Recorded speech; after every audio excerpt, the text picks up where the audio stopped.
Pyramid Star Films yabategura igitaramo cyo kumurika filime Uwanzwe Niwukura.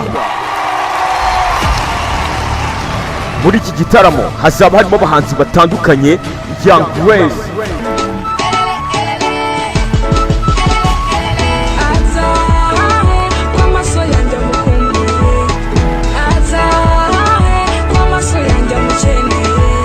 itsinda The Best Empire, maso yanjye reba cyane ntoki zanjye igeno ryanjye, umuhanzi 19 Sound, agahinda ku mutima kakwereka ko wabirambiwe ibintu sinambara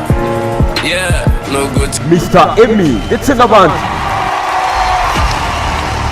Hazaba harimo kandi n'abakinnyi ba filime bamamaye muri filime nyarwanda nk'umukinnyi Ndabazi wamamaye cyane muri Kigali si Kigoma, umukinnyi Margarita nawe wamamaye muri Kigali si Kigoma. Muri iki gitaramo kandi hazaba harimo abanyamideli batandukanye ndetse n'abanyarwenya batandukanye. Kwinjira muri iki gitaramo ni amafaranga 2,000 ahasanzwe n'ibihumbi 5 VIP ndetse n'ibihumbi 10 VVIP. Iki gitaramo kikaba kizabera Platinum Club Kibagabaga ahoze hitwa Kayima.